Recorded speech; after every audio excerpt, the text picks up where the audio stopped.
Today, we'll be learning to live and help each other live. Brother Young tells me he hadn't seen the complete title, which suggested a discussion helpful to see people why they should participate in welfare forms, welfare work projects, in helping each other. But he is a man capable of treating the topic if he did just see it a moment ago. He has seen the general title.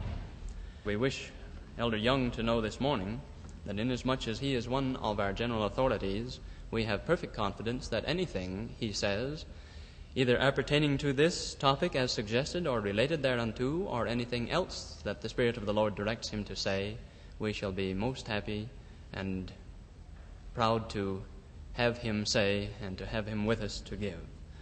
Elder Young is the son of Seymour B. Young and Elizabeth, and has been for many years busy in church work.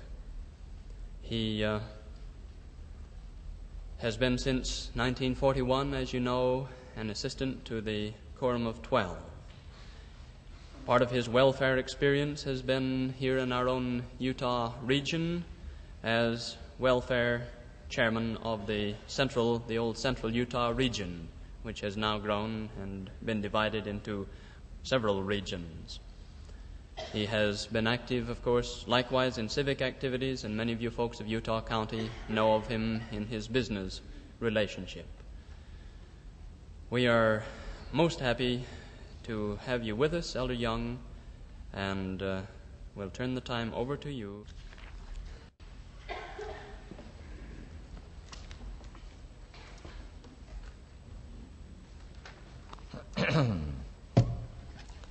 I'm at a decided disadvantage, as you can well understand.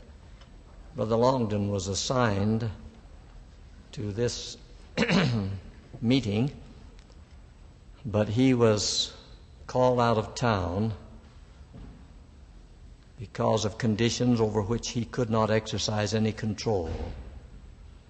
And so last Friday I was asked to come. I have only seen the general, that is, seen the program as it has indicated the topics in a general way.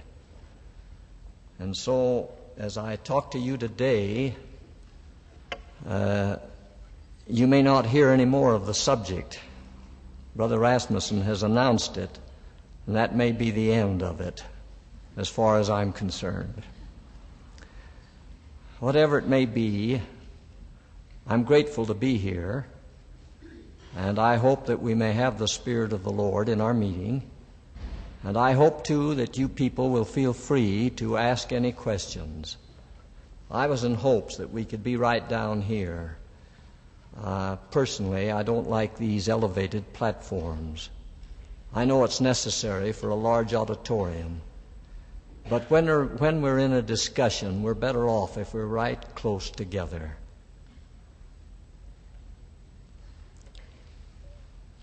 I'm glad President Smith isn't here right now. I'm going to tell his story.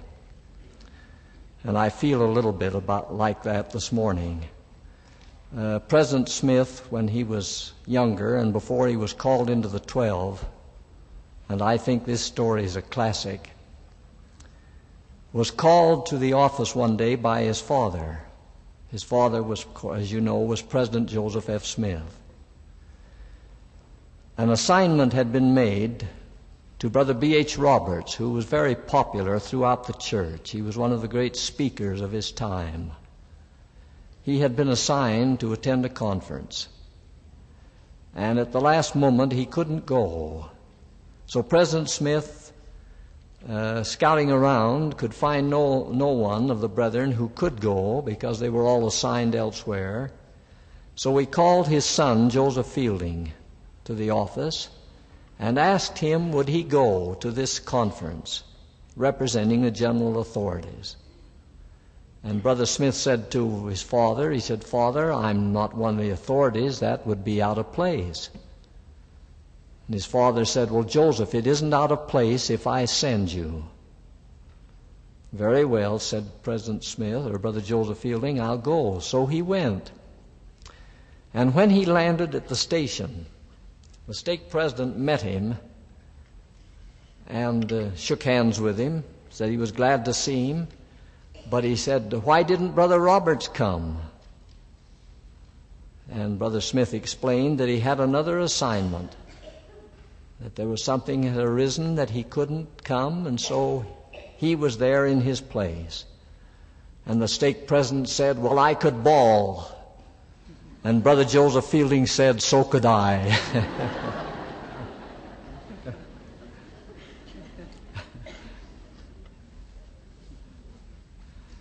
So I feel a little bit that way this morning. I never come into this building that I do not sense a feeling of inspiration regarding the welfare program. In 1937, I think that's when it was begun, wasn't it? 36. Brother Wilford Warnick and I were presiding over the central Utah region. That took in all of the stakes in Utah County, Price, and the Emory stake, Carbon stake and Emory stakes.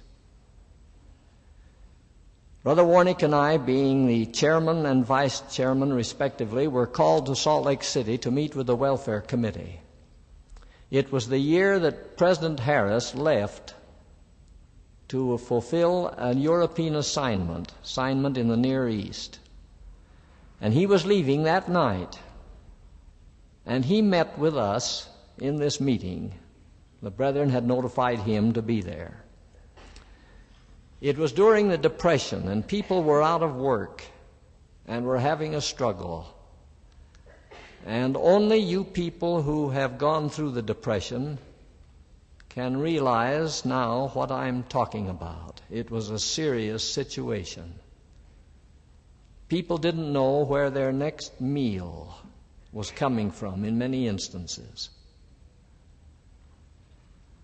We had people over home that had threatened, some of our good people, that had even threatened to go into the stores and get food for their children and shoes for their little ones.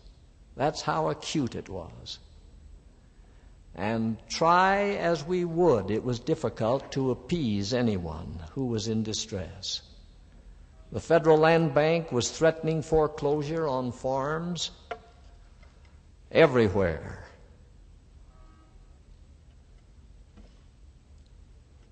We had it very serious in the north end of the county because we had no water.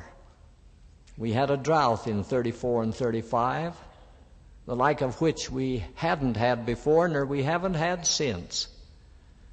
There wasn't enough hay raised on the bench above American Fork where I live to feed a cow. And that was true generally. Down in the south end of the county, things were a little better because people lived under the Strawberry Project and they had conserved their water. We had no water conservation. It was before the days of Deer Creek. Well, under these conditions, we needed work projects. We needed something to which we could assign our brethren and sisters to work, and then we'd try and take care of their families. We tried to take care of them regardless, but it was a difficult task. And I'm frank to say to you now that if the government had not have stepped in, and the state, at that time it was state help, I don't know what we'd have done. The situation was so desperate. We went to the presiding authorities and got all the help we could, and the brethren bent every effort to render financial aid, and that was the only aid that could be rendered to assist our people in distress. Well, at this meeting of the welfare meeting in Salt Lake City, Brother Lee was presiding. He wasn't then a member of the 12. Brother Judd, rather, was in charge of the meeting, who was vice chairman. Brother Lee was managing director of the welfare. The welfare program had just been started a year or two previously. I think that year, as a matter of fact. We were notified that the church had decided to build a building at the BYU campus, that the church would furnish the material, and that the central Utah region was to furnish the money.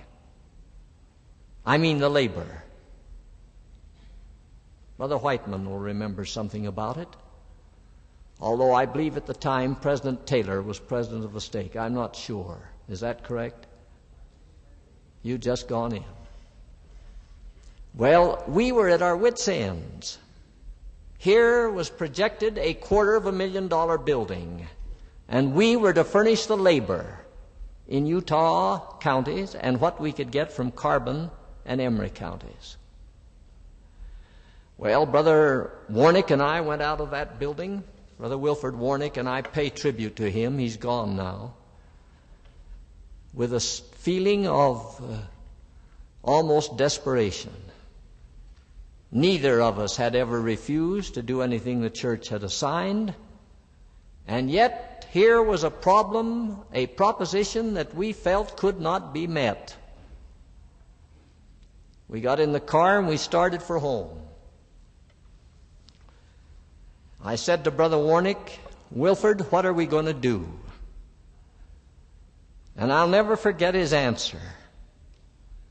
He said, calling me by my given name, we were very close to each other. We'd worked in mutual previously to our being called into stake presidencies. He was president of the Timpanogos stake and I of the Alpine stake. He said, "Clifford, the brethren have never asked something that can't be done. Now, while this thing seems insurmountable, there can be only one attitude for us to take, and that is that we'll follow the counsel and go through with it." We came on down. That was on Wednesday. Friday night, we called a meeting of all of our executive committee, which included all of the stake presidents. I don't know whether you were there or not, President Whiteman. But at that meeting, the matter was presented, and the presidents, the 13 presidents, as I remember, sat there just like we had, just nonplussed. And finally, President Scow of the Lehigh stake, who has since been released, and who's the salt of the earth, stood up in the meeting and he said, "Brethren, I make a motion that we accept that it be the sense of this meeting that we accept the assignment and we so notify the brethren in Salt Lake City." The motion was seconded and carried unanimously, and thus the plans of work were got underway that very night. President Byrd of the Kolob stake, President Strong's president there now, said, "Brethren, I'll have men here next Monday morning, and by the third day we'll have the basement gouged out for this building, this proposed building." And that's just what happened. By the following Friday, the basement of this building was dug. We were ready to pour cement. In the meantime, we were able to get brethren to come over here and work, and they worked for nothing but a work slip. There was no salary attached. Brethren came over and poured the cement. The church furnished the cement. They furnished all the material. And then the matter of getting the brick here, all of the brick was over in Lehigh. The old sugar factory was being dismantled there, and the church had purchased that brick for this building. Good common brick. Of course, the building's stuccoed, plastered over.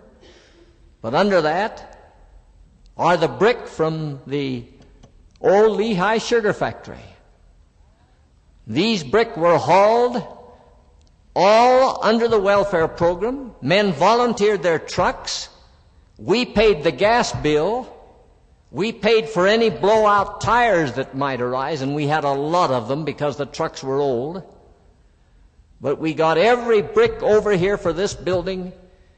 We laid the cement, the floors of this building, the walls, the ceiling, the cement roof. Every part of that was done under the welfare program with voluntary labor, and the men only receiving work slips with the exception of the bricklayers.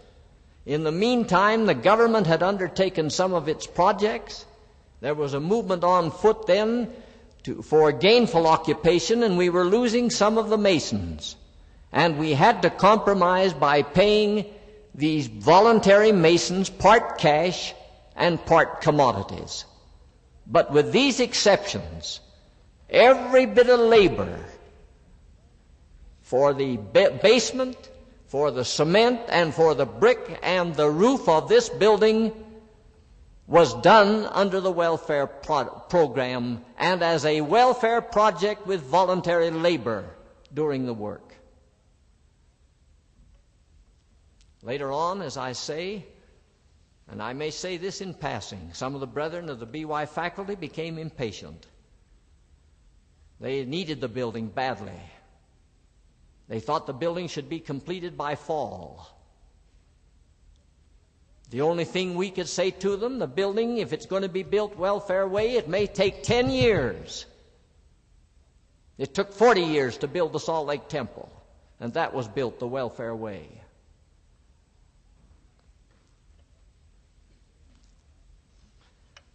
Well, within a year or so after,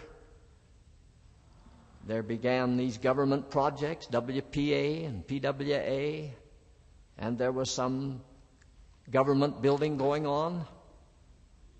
The demand began to develop for artisans, that is, skilled artisans, such as plumbers, electricians, and masons. And finally, the church, realizing the need down here, took the project over, and the building then was finished under the contract system. But this building is a monument to what men and women will do. Women also helped in this project. We had women over here who were willing to help provide the lunches and to help our brethren. It's a monument to what men and women will do for a project that is sponsored by men who know what they're doing. Now, I know it isn't easy to get men and women out on projects. I know something about the difficulties of it. The other day, I happened to be riding into Salt Lake City with a friend of mine. She owns some land out in Cedar Valley near one of our church projects. And as we drove up, she said, "I can't understand why the church will ask men to give their time for projects like that when they're busy." Well, of course she can't understand. Neither can anyone else understand who is out of sympathy with the policies of the church and doesn't understand its spirit and what underlies this great work. That's one reason why we have difficulties in getting things done in the church. It's because men and women are not converted to the purposes of the church.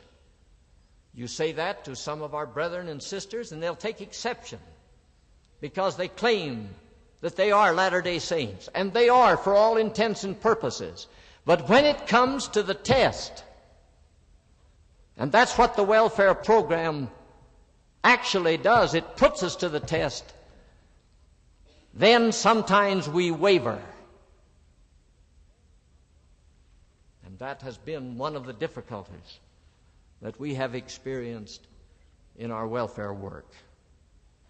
Now, I don't know all the answers, but I do know that one answer, in connection with church work, and it applies on welfare work as well as it does on every other phase of the work. And that is conversion to the gospel of the Lord Jesus Christ.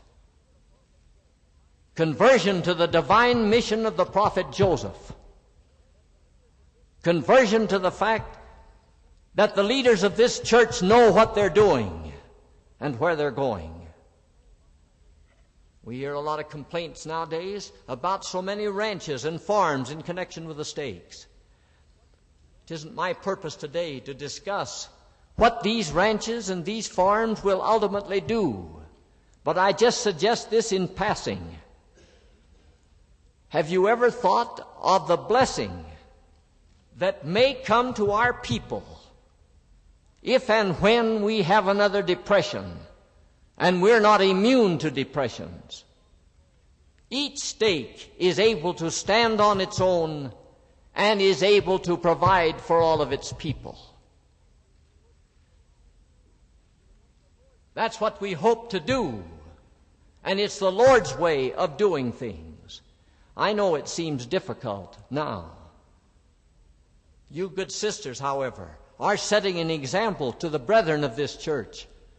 If there was ever a time in the history of the church when the women are provoking the men to good works, it's illustrated in the work of the relief societies. They never waver. Their work and business days, their making of quilts, their providing in the welfare program the things that are needed. These things all stand out as an example to the men. And we can take a great lesson from it. Now, the great problem, of course, and it was suggested by Brother Rasmussen, is how to get men on the projects. I submit as the first proposition that men should be converted. We have a tremendous problem with regard to this matter of conversion. One of the most serious things we have in the church is the matter of human waste. The number of brethren who have been ordained to the priesthood, to the Aaronic priesthood, mature brethren, and who are not now active, is appalling. What can we do about it? The serious thing is that they're our own. Many times they're our own flesh and blood. And brethren and sisters, I don't know whether you've stopped to think about it, but you know, we often say, with reference to our genealogical work, that we can't be saved without our kindred dead.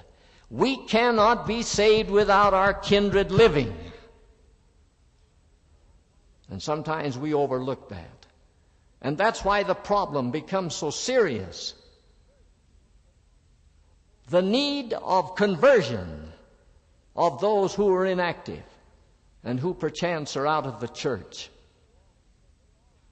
And they are out of the church for all intents and purposes. They have habits that sometimes preclude their activity in the church. That's one of the serious problems. I'm not so sure that we're handling that problem the way we should. There are other things that prevent them. But with it all and back of it all is a lack of faith and a lack of confidence in this work and in the divine mission of the prophet Joseph. And I know of no finer thing that we can do than to do what we are now attempting, and that is to convert and to bring back the men and women and the boys and girls who perchance we have let slip and who have lost the touch of the church. And I submit to you again that in many instances they're our own flesh and blood. And I say again, that's what makes the problem that much more serious. And so this matter of getting people to respond to any project in the church, to any kind of a movement in the church, is deep-rooted.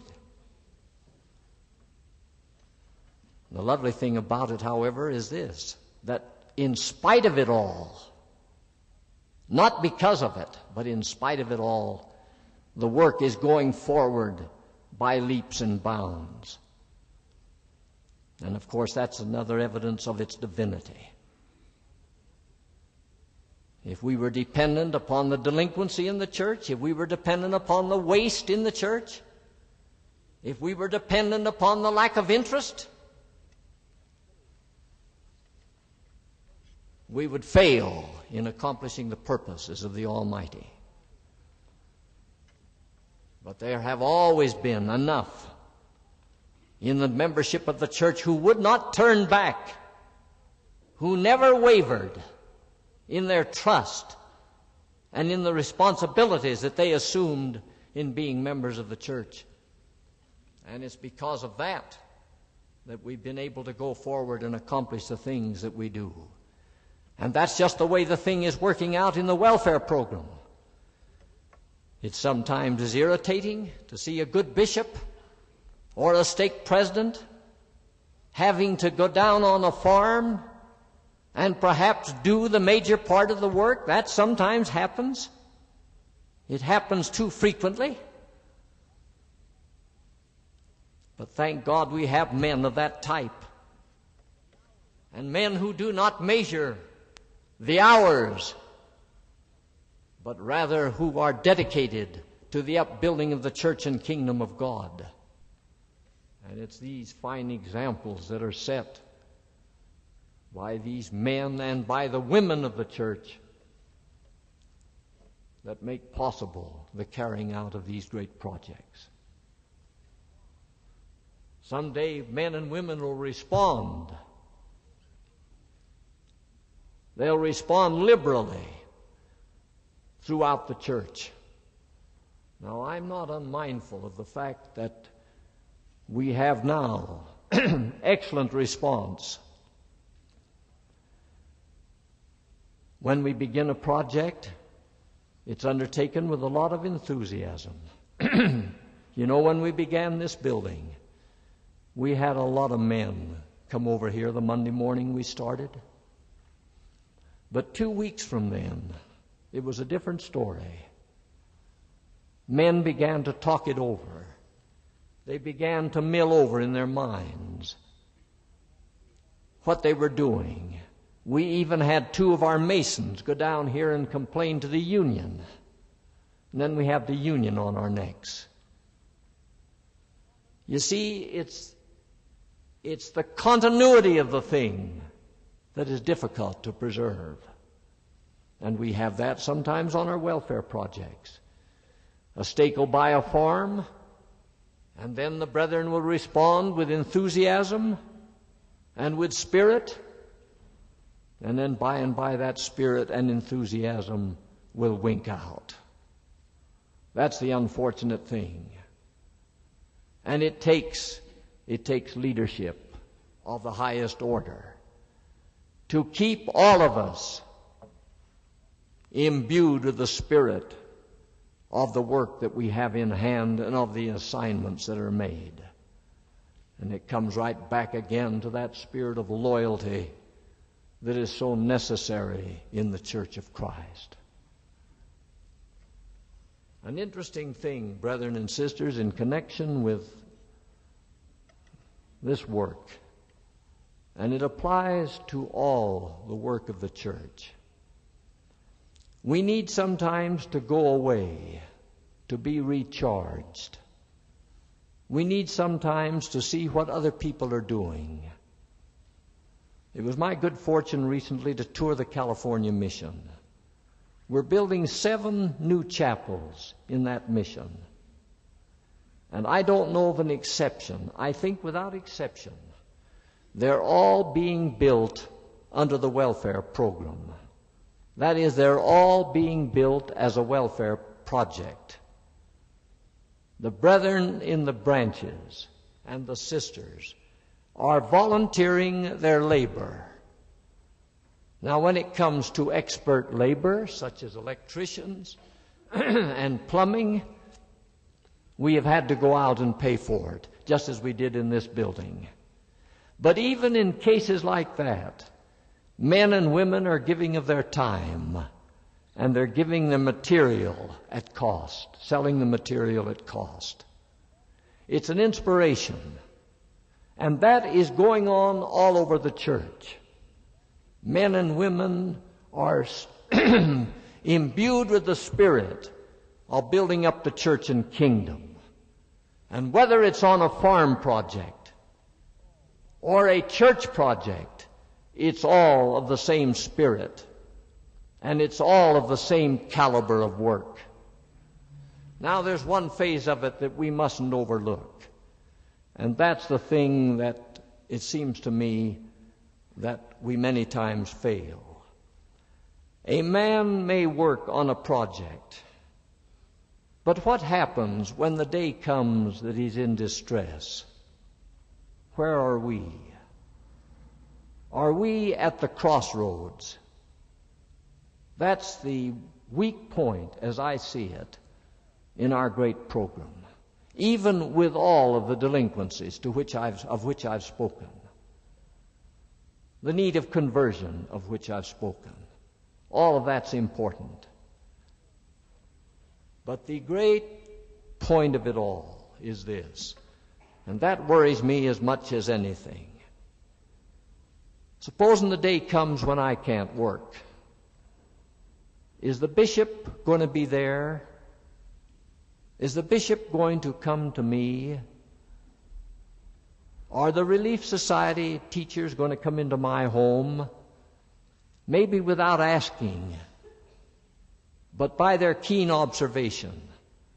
Are they going to be able to see the need without my having to ask? You see, that's the problem. And it's one of the most serious problems that confronts us in the welfare program. We've gone a long way in having our people feel that independence that we're trying to create. That spirit of standing on our own, of being independent, above every other agency except the church. That's what the Lord said in the revelation to the prophet Joseph. I want my people to be independent, above every other agency under the celestial kingdom. That's the substance of it. And that's what we want. We do not want to be beholden to anyone. You know, the prophet said, that is, Brigham Young quoted the prophet as having said, and I've never read it, but I have read Brigham Young's quotation, that someday the constitution of this government may hang as by a thread, and the elders of Israel will rise up and save it. I've tried to visualize what that means. I can't think the day will come when we will have to go out and fight as our soldiers fight. Not that. But I am not so sure but what the day may come when the world will point to a group of people in the West who are pointing the true way for economic security. And when that day comes, it may be possible that in our own government financing, we'll have reached a point where we need just such a lesson. Now the church is pointing the way. But there is the human side of it, and that is the side that not only provides the work for you and me, provides the opportunity for you and me to serve and to take part in these various projects and enterprises, but it also provides the way that if and when the day of distress comes into our homes, someone will be there at the crossroads. Now that's the all-serious problem as I see it. Now how are we going to meet it? I said in the beginning that when we started this building, we issued work slips. Those work slips didn't have one dime value. They merely certified that John Jones had worked on the welfare project at the BYU for 2 days, or 1 day, or for 7 hours, whatever the case may have been. Now, how may John Jones use that work slip? He may never need it. And we have cases of men who worked on these projects and on this very building and who to this day have never cashed in their work slips.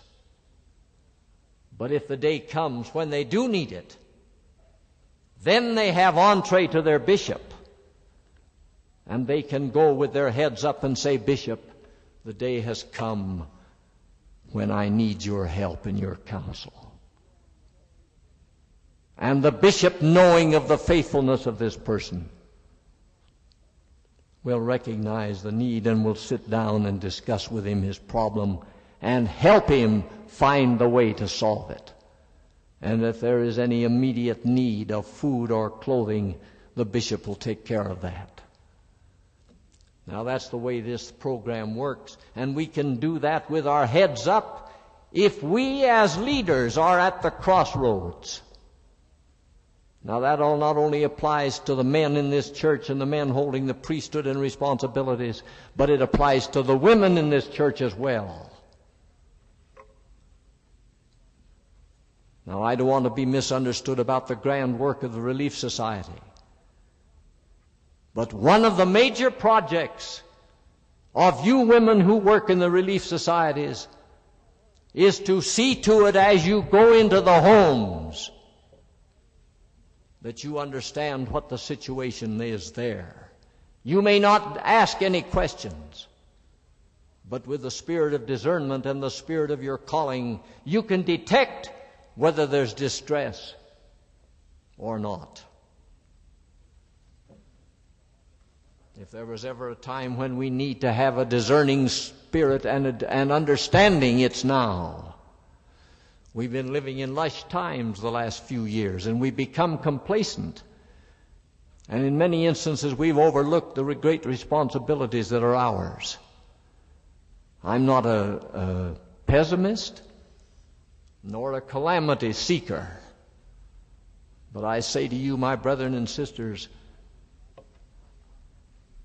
that I believe the day will come when we will again know what it means to have our economic struggles. We're living right now in a time of adjustment.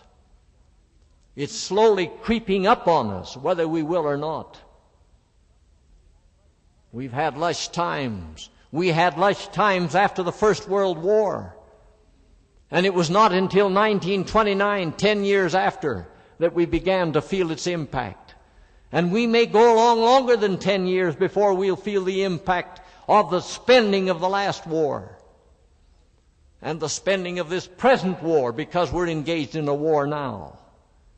And the economy of war, although it creates a deflation, it does provide for work and for building and for other enterprises. But as we get away from the war economy, we're going to have to get down again to some of the old standards of living. And that readjustment is going to be a difficult one. It's like the man who borrows money. He goes along fine as long as his borrowed money lasts. But by and by the payday comes, and then he has nothing with which to pay.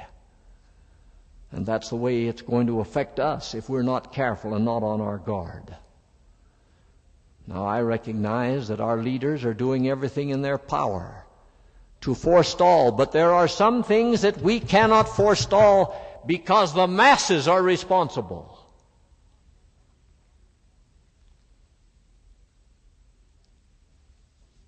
And we need to get back to some of these fundamental concepts.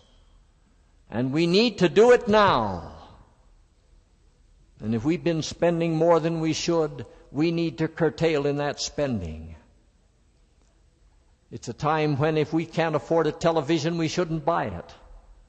If we can't afford an expensive car, we shouldn't buy it. We should make the old one do.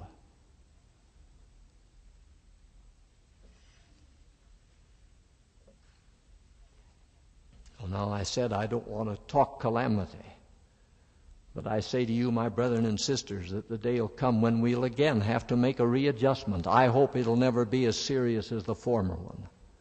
I know of the tragedies of the Depression of 1930 and 1930 up till 1936 and 7. I saw men and women wiped out completely. I had struggled myself to buy a home and had it paid for and had a little besides accumulated, and everything I had was wiped out. Sometimes we can't control these things, try as we will. We may experience these things again. And so I say to you, take this welfare program seriously. And let us, as we go to our homes, resolve in our hearts that whenever we're called to a project, we'll be there, if it's humanly possible. I know the feelings that exist sometimes with our people. Well, why do we do this and why do we do that? I don't know. But I do know this, that when the leaders of this church advise and counsel us to do certain things, we may feel assured on that advice and counsel. And we needn't have any anxiety about it. If I had the time, I could give you incidences in this church that have illustrated this beyond any question of a doubt. I was in Omaha last week at the dedication of the bridge that marks substantially the place where the old Mormon ferry used to be. I was touched. My grandparents lived in winter quarters. My mother was born there in a wagon. And you know, before my forebears reached winter quarters, my grandfather said to his wife, he says, let's go back. This is no place for us. They had 2 children. I believe I'd have said the same thing. They didn't know where they were going. The mud and the bog of those Iowa plains, they're beautiful now. But it was a different story then. And they were coming into the Indian lands, and all they had was what was in a wagon. And so grandfather, being a realist, and I admire him for it, he said, this is no place for our children. 2 boys that were just coming into their teens. But that old grandmother, who had believed in the Book of Mormon when it was brought to their home, not at first. She had to read it 2 or 3 times. And then the Spirit bore witness. And when she left home, her father was to say to her, and even to her mother, you either take Mormonism or get out. Well, they had the witness. And there was only one alternative, and that was to get out, and that's what they did. Well, grandmother wouldn't turn back. There was no turning back with her. Grandfather said finally one day, well, this isn't fair. How do you boys feel about it? And the boy said, we'll stay with mother. Well, there wasn't much said about it after that because a little child was on the way, grandmother announced, and they came into winter quarters. And 3 days after that little child was born, they were ready to move on. But the point is, they didn't turn back. They didn't know why. They didn't turn back. And they came on. And when they got into Salt Lake Valley, it didn't look very good to them. But that was where the prophet said they'd stop. Who was right? And back in Omaha the other day, as we dedicated the bridge and we felt the warmth of the welcome of people who were not of our faith, even they, in some of their remarks, said the Mormons must have been right. Not in their theology. They don't accept that. And they may be honest in it. But the Mormons were right in knowing what they were doing in going west. Now that's been the case in the history of the church. You heard Brother Benyon say what he did at last conference in his maiden talk. As he has taken his friends to that little log cabin in the southeast corner of Temple Square, and when he has said to them, while the people lived here, they built this building, pointing to the temple. Well, brethren and sisters, you and I can afford to wait. We can afford to wait on the Lord. His purposes will be accomplished. His leaders do not fail. You and I may fail. I know there are a lot of bugs in the welfare program, and they're being fast ironed out. But the program's divine. It's not a new program. It's as old as the church itself.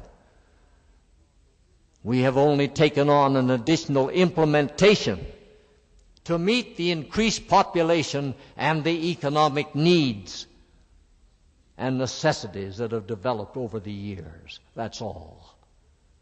In the very beginning, as early as February 1831, that would be 9 months after the organization of the church, the prophet Joseph said, by reason of a revelation to him, that it was necessary for the people to be taken care of in their need, and that has always been a practice in this church. Poorly though it may have been carried out, but the weakness lay with the people and not with the will of the Lord. Now may the Lord help you and me that we may not fail in our loyalty to these great projects and to these programs in the church, whatever they may be, even though at times we may not see their necessity. I pray in the name of Jesus. Amen.